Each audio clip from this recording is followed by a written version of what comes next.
So I'm going to pose the question to all of you, is it possible to be good without God?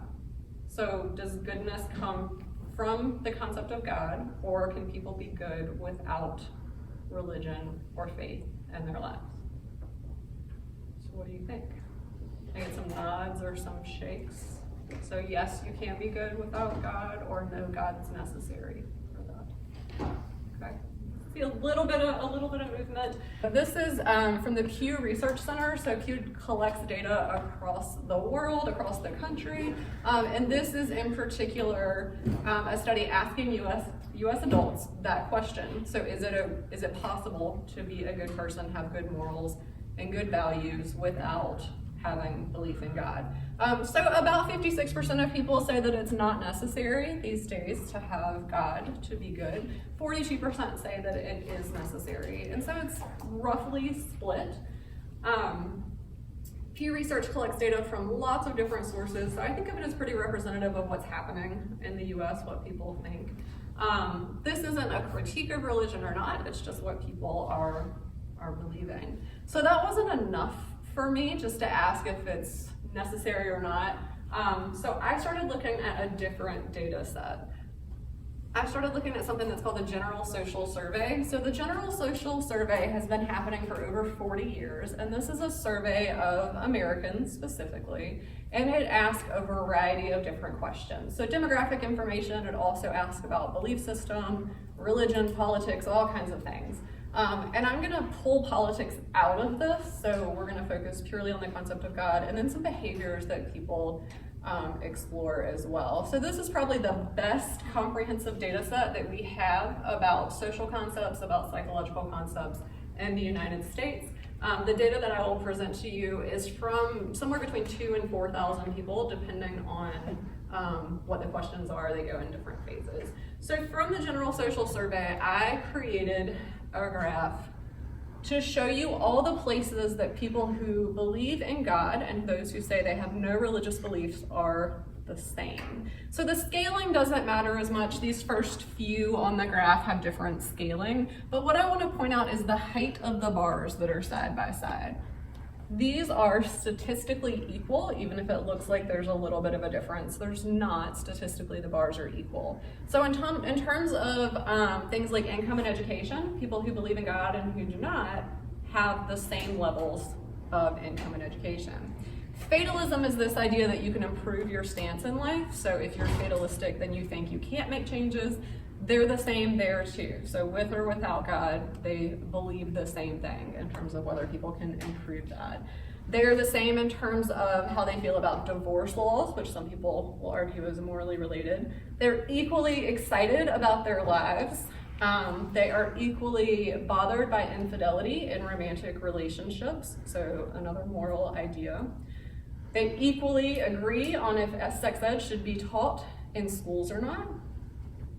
They're equally fearful of the community around them, so that's based on a combination of questions about how they feel about their neighborhoods and communities. They are equally happy in their marriages, and they have equal work ethic. So I think we spend a lot of time, and psychology is guilty of this, I think most fields are guilty of this, of talking about all the ways that people are different, but we don't spend a lot of time talking about the ways that we're the same. So these are a handful of different things. I could have put 20 more things in there and probably gotten some similarities as well. So people who believe and don't believe have a lot of similarities. If I start pulling political issues, I look to see where they fall on a scale of liberal to conservative. If I look at beliefs about abortion or economy things, you start to see things that fall along the sides of politics there, but I wanted to tease politics out of this because I think this is a separate issue. This is another way that we're really similar. So this is again from Pew Research Center. This is from 2021 data, so really recently. And this shows US adults in general, and then it shows Christians, and then people who are religiously unaffiliated, atheist, agnostic, and then how often they are going to religious services. There aren't big statistical differences there either. So in general, people who are religious or who are not agree that you can tell if somebody's good or bad, or if you can differentiate between sort of good and evil in the world. So there's a lot of agreement about that. But as a person who studies kids, I have to know where that began. So one of the things that I teach a lot about is this concept of whether or not we're born good. So if you've taken philosophy classes or you've done any philosophical endeavors, you know that there's lots of different opinions about how we're born. Are we blank slates? Are we little monsters that have to be trained? Are we tiny adults when we're born? So there's lots of different viewpoints. There is a lab at Yale that's called the Wynn Baby Lab. Sometimes it's called the Infant Cognition Lab. And what they do is they study babies and look for communication from them about how they feel about pro-social and anti-social behavior based on puppet shows. I know that sounds kind of silly, but 3-month-olds can't talk to you. Even if you go a little bit older, they can't really talk, but they can reach and they can look. And so a lot of times we use looking time and we use reaching when two things are presented to look for preferences in young babies. And so what they do is with a puppet show, they watch these two dolls. One does something pro-social, one does something anti-social. So when I say anti-social, I don't mean like you say you're anti-social because you don't like to be around people. That's really asocial. Anti-social means I want to hurt other people. So one of those bunnies does something harmful to another puppet, one does something helpful. And then if you show those to kids, they prefer and they reach for the helpful one. They are likely to sort of admonish or not want to look at or touch the bad bunny, the one that did something that was morally questionable, and they prefer pro-social models. They also do that with humans, with adults, and with other children, with older children that they watch. But the nice thing about having the bunnies is that it's neutral. They aren't humans. So we seem to have sort of an innate moral compass. So as early as 3 months old, which is when kids can look in the same place for a consistent period of time, we can see that they have that preference. It seems like we have this roadmap of goodness that is built into us. And these studies first published from Wynn's lab in 2007, and they've replicated and expanded upon that over time. They also seem to like it when the one that's antisocial, has consequences for that behavior. So there's this sense of justice, that there's rewarding of good, and that there's some sort of punishment or some consequence for bad behavior. That might seem really obvious, but that is wild that 3-month-olds have something that sophisticated, this concept of good and bad, because we haven't taught them that. They haven't learned about any sort of religion, they haven't learned about any God, and they haven't been taught those things. Because their memories don't work that long, so infant memory is very fragile and very brief. So there's something beyond experience that's a part of that. So this research, yeah? I noticed that the bunnies have different color shirts. Mm-hmm. Was that confounding at all? So that's a really good question. When I first saw this, I was like, maybe they just like blue better. So they do switch the bunnies in different versions, and they also change it from bunnies to teddy bears. So there's lots of different versions of it, but that's a really good question. It could easily be confounding if kids infants prefer the colors blue and green from birth. Those are the colors they like the best. So if they only had blue or green on the good and maybe like red or black on the other, then that would confound, but they did a good job of balancing that out in the research. So they have this innate moral positivity that they're looking for pro-social behavior. They have this innate sense of justice. And so what happens after that? So I think one of the questions for me is, if they're born with that, how do we move forward to make sure that they continue to have that? And maybe that's where religion or God or other belief systems come into play. But before we have an opportunity to teach that to them, they have this built-in system.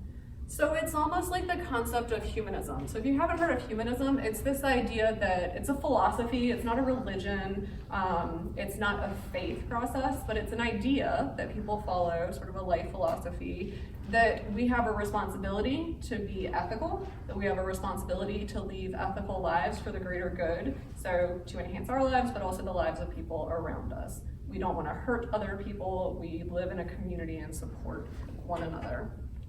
So I like to think that babies are born with this sort of humanistic viewpoint of not wanting to cause harm. Babies can be wiggly, but they can't be aggressive. They can't hurt you because they have to really understand the intention of that. So aggression isn't what we see. When they accidentally hurt someone, they seem to express remorse for that too.